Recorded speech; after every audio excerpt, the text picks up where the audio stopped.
আগরতলাनि Pradesh Congress Bhavan Tripura Pradesh Congress legal department नि नांगुमानि कक्चा पांडवा आचुक लाखा दंग legal department chairman lawyer Harekrishna Bhowmik Tripura bar association नि कास्कु पृथा देवपाल प्रदेश कांग्रेस कास्कु Ashish Kumar Saha general secretary Prashant Sen Chowdhury MLA Sudip Roy Barman Gopal Chandra Roy বিভাগ রূপে শুধুমাত্র আত্মপ্রকাশ করাই নয়, আমাদের দায়িত্ব কর্তব্য পালনে সকলের ঐক্যবদ্ধ যে প্রয়াস, এই প্রয়াস এটাতে সামিল হওয়া। গত বছর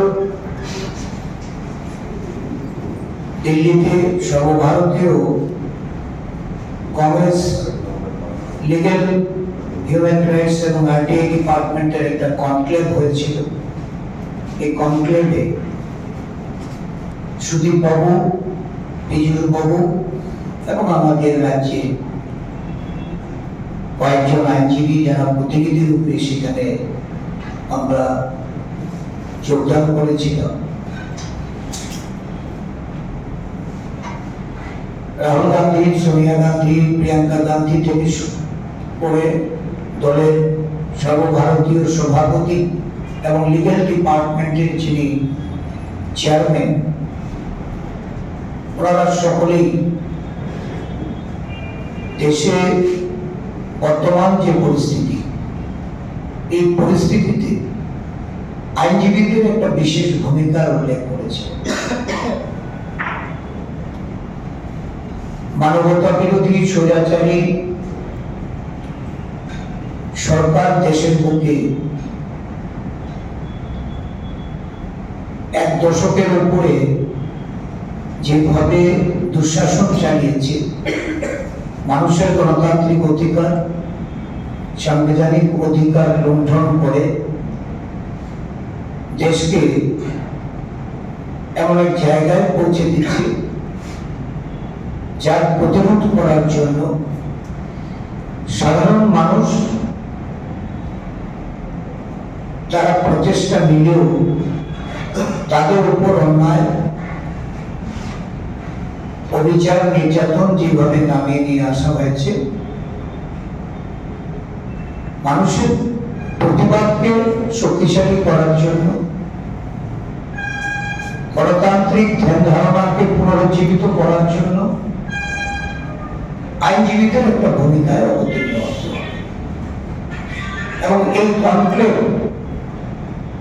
সারা দেশের সমস্ত আইনজীবীদের, আমাদের লিগ্যাল ডিপার্টমেন্টে আইনজীবীদের প্রায় 1,500 থেকে 2,000 উপস্থিতি সমগ্র কংগ্রেস দলকে উজ্জীবিত করেছে। আমাদের কেন্দ্রীয় নেতৃত্ব সেখানে পরিষ্কারভাবে বলেছে, জেলা ভিত্তিক আমাদের আইনজীবীদের প্যানেল তৈরি করতে হবে। অ্যাডমিনিস্ট্রেটিভ ডিস্ট্রিক্টগুলিকে সেখানে এই প্যানেল বঞ্চিত, লাঞ্ছিত, অত্যাচারিত মানুষের হয়ে কাজ করবে। জনস্বার্থ সংশ্লিষ্ট বিষয়ে প্রয়োজনীয় তথ্যাদি তাদের মাধ্যমে জনসম্মুখে তুলে ধরতে হবে এবং সরকারের দুঃশাসনের বিরুদ্ধে, তাদের দুর্নীতির বিরুদ্ধে জনগণকে আরো বেশি করে সোচ্চার হওয়ার জন্য আইনি যে দিকটি, কোথাও প্রতিবাদ হলে যদি পুলিশি অত্যাচার হয়, মামলা প্রদান করা, মিথ্যা মামলা জড়ানো হলে সেই মামলাগুলি থেকে মানুষকে সহায়তা করে সেখানে মানুষের পাশে থাকা, কংগ্রেস সংগঠনকে একেবারে জল অবধি পৌঁছে দেওয়ার জন্য আইনজীবীদের যে দায়িত্ব, এই দায়িত্ব পালন করার ক্ষেত্রে আমাদের এই রাজ্যভিত্তিক যে লিগাল হিউম্যান রাইটস এবং আরটিআই ডিপার্টমেন্ট থাকবে। তারা পিসিসির সঙ্গে সমন্বয় করে কাজের সঙ্গে যুক্ত হবে।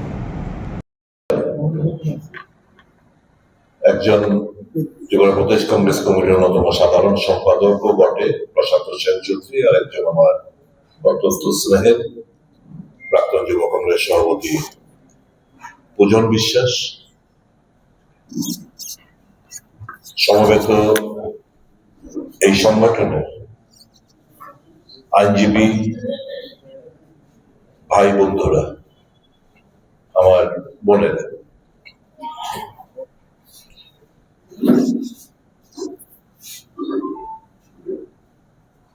ইন্টেলেক্ট অফ দ্য সোসাইটি যেহেতু আপনারা, দেশের প্রতিনিয়ত প্রতি মুহূর্তের খবর সম্পর্কে আপনারা ওয়াকিবহাল।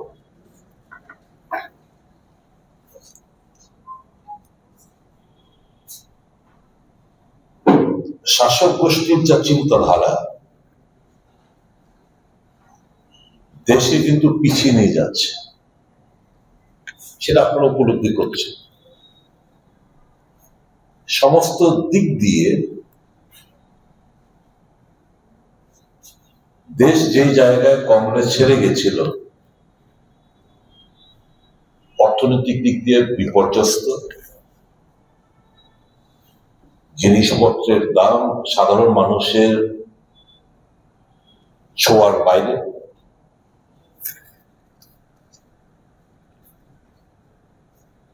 প্রত্যেকটি ভারতীয় প্রায় 4 লক্ষ টাকার অধিক ঋণের বোঝা নিয়ে জন্মাচ্ছে এবং আমরা প্রত্যেকেই 4 লক্ষ টাকার উপর ঋণের বোঝা আমাদের বইতে হচ্ছে।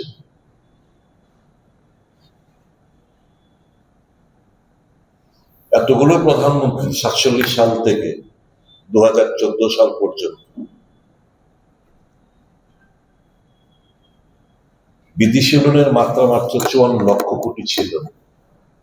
সেই জায়গা থেকে মোদী সাহেব আসার পর 2014 সাল থেকে এখন পর্যন্ত 249 লক্ষ কোটি টাকা ঋণ করেছে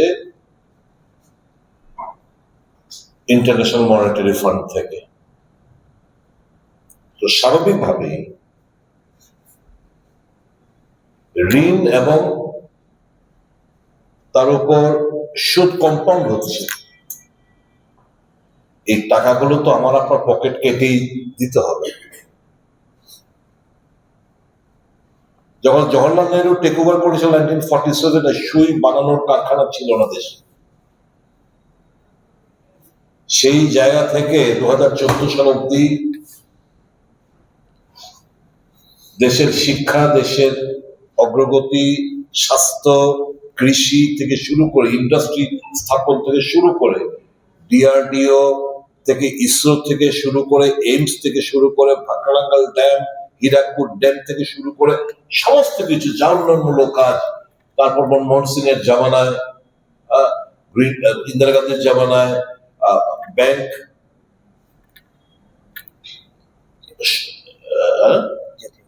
জাতীয়করণ করা, ন্যাশনালাইজেশন করা, তারপর এই একটার পর এক ঐতিহাসিক সিদ্ধান্ত, কাজের অধিকার, স্বাস্থ্যের অধিকার, খাদ্যের অধিকার, তথ্য জানার অধিকার, মনের অধিকার, এই সব ক্রিয়াকাণ্ড কংগ্রেস জামানায় করেছে। একটা এই সরকারের আমলে একটা জনকল্যাণমুখী সিদ্ধান্ত ঘোষণা বিজেপি সরকার দিতে পারবে না, গত 12 বছর মোদী সরকার দিতে পারবে না। এরপরে এত টাকা ঋণ করে নিয়েছে। তো স্বাভাবিকভাবেই ইন্টেলেক্ট অফ দ্য সোসাইটির মধ্যে উকিল বাবুরাও পড়েন। এগুলো আমি জাস্ট বলছি, আপনারা জানেন, আমি স্মরণ করে দিতে চাইছি, আমাদের মেমোরি যেহেতু ভেরি শর্ট লিভড।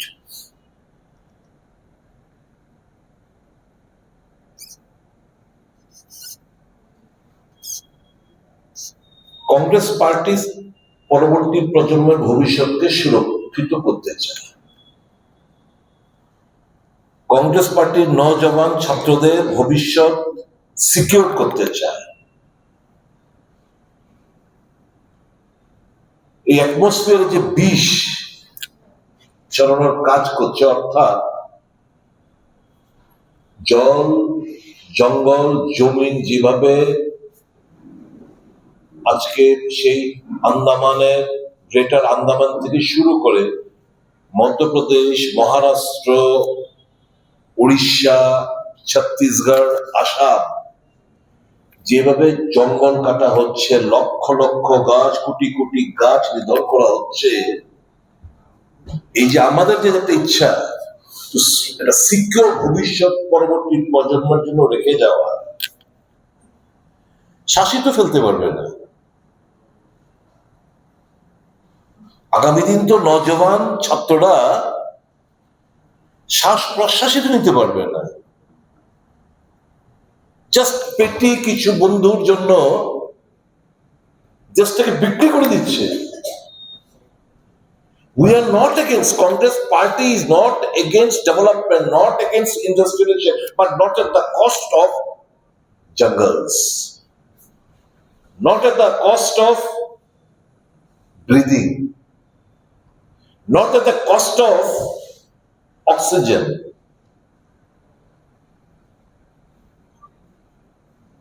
তাহলে কি ভবিষ্যৎ রেখে যাচ্ছি আমরা? দেশ দেউলিয়া, কাঙ্গাল হয়ে যাচ্ছে। আপনারা দেখেছেন সামাজিক মাধ্যম বন্ধুরা, দিল্লির প্রেস ক্লাব না কোন একটা প্রেস ক্লাবে নরেন্দ্র মোদীকে রাম বানিয়ে পুজো অর্চনা করছে। এগুলো আপনারা দেখেছেন তো সামাজিক মাধ্যমে। তো সাইকোফ্যান্স, অন্ধভক্ত কোন জায়গায় দিয়ে এসে পৌঁছেছে যে নরেন্দ্র মোদীকে ভগবান রূপে আসনে বসিয়ে তারা পুজো অর্চনা করছে।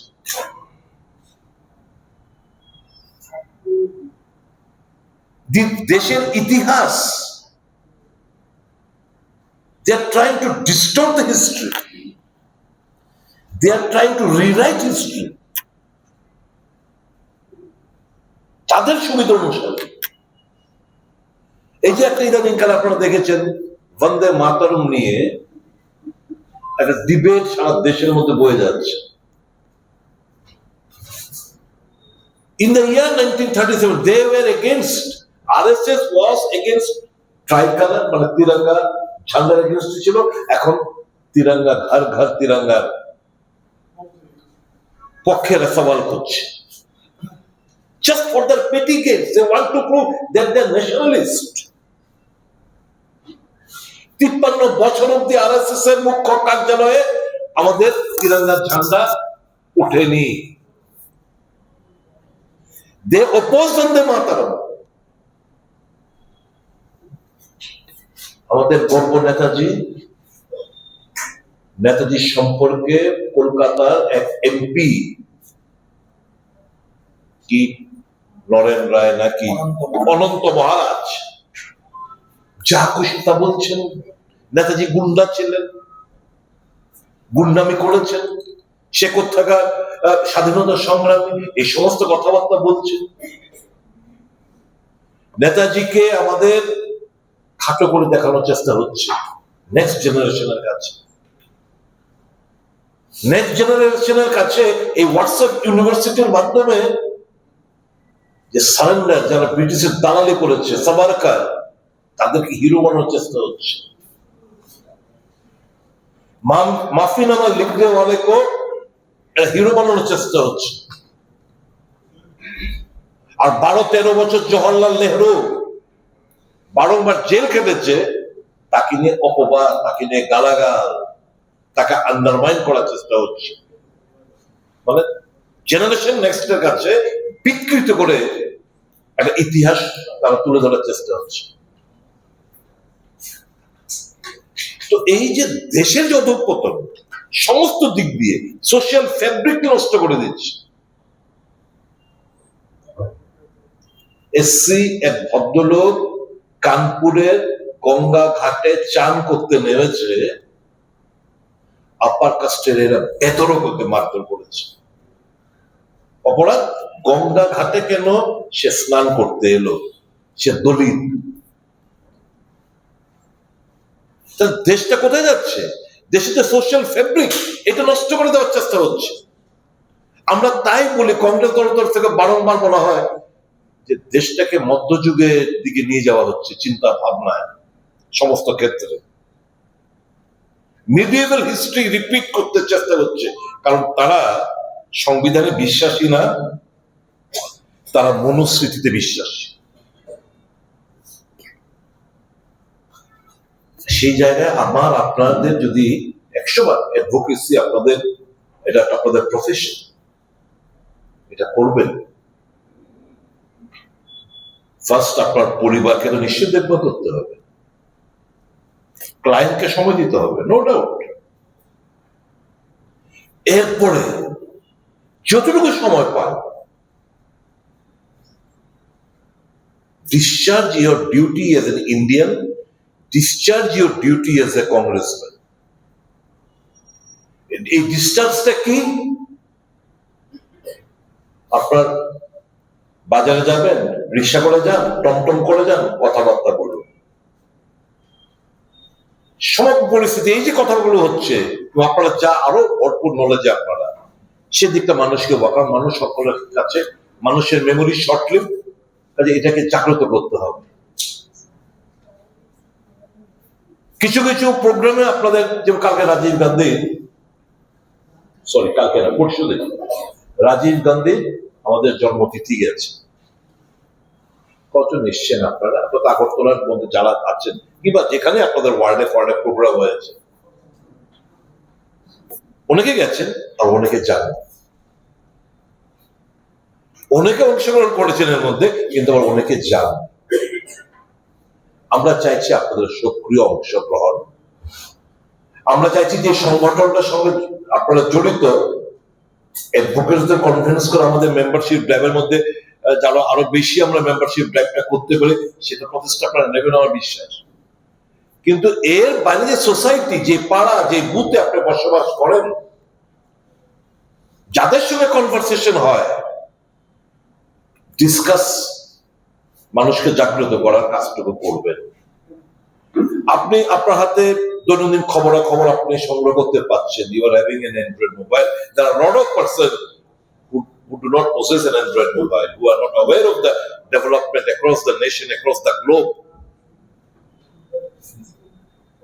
এই যে জাগ্রত করা কাজটুকু এই ইন্টেলেক্ট সোসাইটিকে নিতে হবে, দেশটাকে আমাদের বাঁচাতে হবে।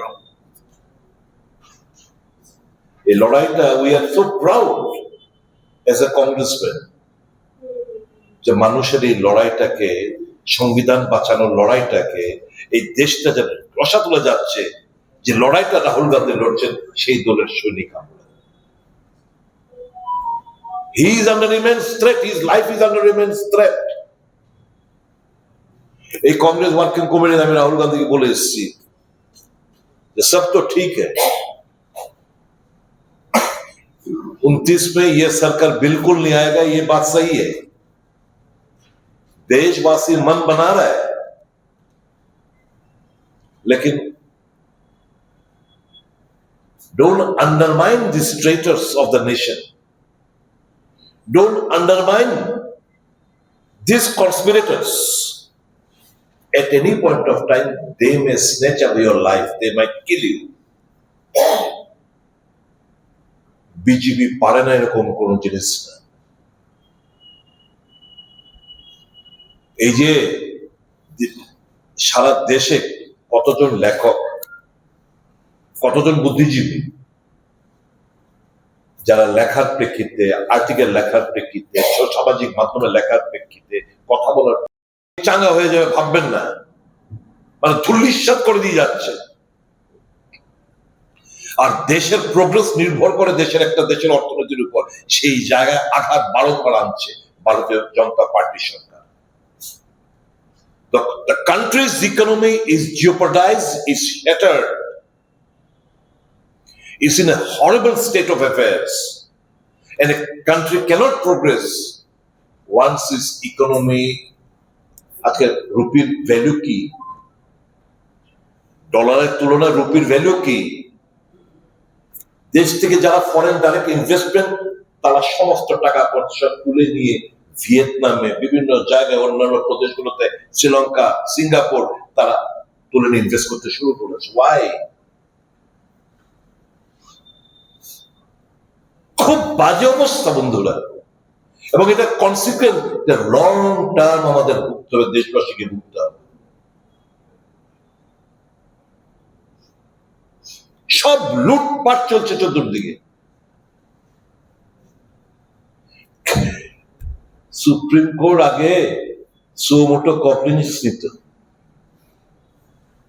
পিআই আমার ত্রিপুরা হাইকোর্ট ছেড়েই দিন, দীপক গুপ্ত যাওয়ার পর একটা সুমোটো পিআই নিয়েছে বলে আমাদের অত জানা নেই, correct me if I am রং।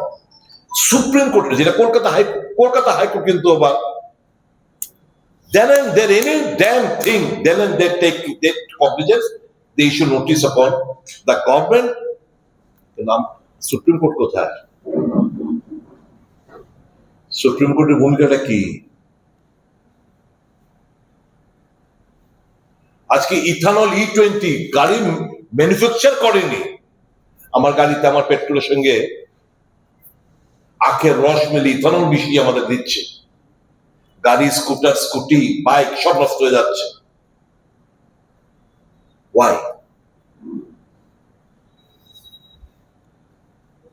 এই এআই আর্টিফিশিয়াল ইন্টেলিজেন্সের ডাটা সেন্টার ডেভেলপড কান্ট্রিতে খুলতে দেয়নি, সব এখন ডাম্পড ইন ইন্ডিয়া, কারণ India they have considered India to be a garbage dumping station. এবং এই যে এআই ডাটা সেন্টারের মধ্যে যে পরিমাণ, এগুলো কোথায় হয়েছে? Mumbai, Pune, Bangalore, Chennai.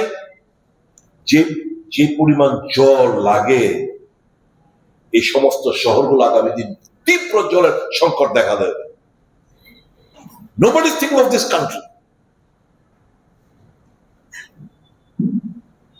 This government just they have come to loot. They have looted Ram Mandir. They have looted Baba Kedarnath, Badrinath. They have looted Ujjain. সমস্ত ক্ষেত্রে লুটপাট চালিয়ে যাচ্ছে। As an intellect, we cannot just sit idle. চুপচাপ বসে থাকা কোনো মানে হতে পারে না। I appeal to your good conscience. আপনাদের বিবেকের কাছে আমার করজোড় নিবেদন, জাগো, ওঠো, কর্তব্য পরায়ণ, কর্তব্য এরকম ভাবে করুন আপনারা এজ এ পেট্রিয়ট। যতক্ষণ দেশটাকে যেই সুন্দর একটা বাতাবরণ, সামাজিক, রাজনৈতিক, অর্থনৈতিক যে ধ্বংসের পথে তৈরি করে দিয়েছে ভারতীয় জনতা পার্টির সরকার, সেই জায়গা থেকে পুনরুদ্ধার যতক্ষণ না করতে পারি, এই লড়াইটা আপনারা থামাবেন না। জাস্ট একটা মিটিং এ আসলাম, আর একটু সেলফলেসনেস এর পরিচয় দেবেন। আমার এলাকার এমন একজন আছেন এখানে, রাজীব গান্ধীর জন্মদিনের কথা বলে দাদা অ্যাপ্রুভ করেন HR ভরদ্দাস। আমি আমার ব্যক্তিগত গ্রন্থশালা, সংগ্রহশালা মেনটেন করি, সবাই জানেন, সেখানে সব কাগজই আছে। সেটা হলো ভরদ্দাস সাহেব তখন আমাদের চেয়ারম্যান ছিলেন, এবং সৌভাগ্যবশত সেই কমিটিরও আমি একজন মেম্বার ছিলাম। এবার 2010 সালে সুরজিৎ দত্ত যখন কংগ্রেস প্রেসিডেন্ট, ত্রিপুরার ইনচার্জ হল নারায়ণ স্বামী, তখন গিয়ে এই লিগ্যাল সেলকে আবার রিকনস্টিটিউট করেন। সেই লিগ্যাল সেলের আবার চেয়ারম্যান PK বিশ্বাস হন, এবং রাখাল দেবনাথ আবার সেক্রেটারি হন, এবং এটা অ্যাপ্রুভ হয় 12/3/2010-এ, 12/3/2010-এ। এবং সেই কমিটিতে আমি ট্রেজারার ছিলাম, সদস্য, এবার এলাম ট্রেজারার। 13/9/2014 সালে, ভেরি ইম্পর্টেন্ট, 13/9/2014 সালে পীযূষ কান্তি বিশ্বাস এবং রাখাল দেবনাথ পদত্যাগ করে দিল্লিতে তাদের পদত্যাগ পত্র পাঠায়। পদত্যাগ পত্র আমার কাছেও আছে কাগজ। সেখানে কারণ দেখানো হয়েছে যে আমরা পদত্যাগ করলাম আমাদের বার কাউন্সিলের রেজাল্টের ব্যর্থতা। সেই বছর বার কাউন্সিলের পীযূষ বাবু ছাড়া আর কেউ জিতেনি, এই ব্যর্থতার কারণে পদত্যাগ করেছে। দিল্লির সেই পদত্যাগ পত্র অ্যাকসেপ্ট না করে এমনি ফেলে রেখেছে এবং দে হ্যাভ কন্টিনিউড। তারা 14 সালের পর থেকে কন্টিনিউ করেছে এবং সেই কন্টিনিউশনটা শেষ হয়েছে 7/9/2017 তারিখে। 7/9/2017 তারিখে। কারণ 7/9/2017 তারিখে গিয়ে এই লিগেল সেল আর নেই। তখন দলের নাম হয়ে গেছে legal and human right and RTI department. Legal human right and RTI department, যেটার চেয়ারম্যান হয়ে গেল দিল্লিতে বিবেক থাঙ্কা এমপি, বিবেক থাঙ্কা, এবং শ্রী বিপুল মহেশ্বরী হয়ে গেল সেক্রেটারি, যিনি একজন অ্যাডভোকেট। এবং তখন 3 জনকে দায়িত্ব দিল ত্রিপুরাতে। দেবরঞ্জন চৌধুরী লিগেল ডিপার্টমেন্টের চেয়ারম্যান, দেবরঞ্জন চৌধুরী। শ্রী ইন্দ্রজিৎ চক্রবর্তী, আমি খুশি আমাদের সারা দিয়ে সবচেয়ে বয়স্ক মানুষটা আজকে এই অনুষ্ঠানের ইন্দ্রজিৎ চক্রবর্তী এসেছেন, যিনি এই আরটিআই এর দায়িত্বে ছিলেন, ইন্দ্রজিৎ চক্রবর্তী। এবং আমরা যারা এখন লিগেল সেল করি, আমি আমার কাছে যা হিসাব, ইন্দ্রজিৎ চক্রবর্তী হইল সবচেয়ে সিনিয়র মোস্ট। এবং আজকে নিমন্ত্রণ উনি উঠতে পারছেন না, তাও কথা দিয়েছেন, this is the dedication of the party. উনি এখানে এসছেন এবং আরটিআই এ ছিলেন, আরটিআই এর হিউম্যান রাইটসে ছিলেন স্বপনদা, মিষ্টুদা, কৈলাসহরের মিষ্টুদা, তারা কন্টিনিউ করে গেছেন। স্বাদে ভরা ঘিয়ের সুবাস লংতরায়, কি ভালো খেতে। শুদ্ধ ঘিয়ের আবেশ ভরা লংতরায়, অপূর্ব সুগন্ধ, পুষ্টি ভরা ঘিয়ের খাবার, গাওয়া ঘি প্রিয় সবার লংতরায়। একেই বলে বিশুদ্ধ ঘি। বিশুদ্ধ ঘি নাম মনে রেখো লংতরায়। লংতরাই ঘি রোজ খাবারে তোমাকে চাই। লংতরায়, লংতরায়, লংতরায়।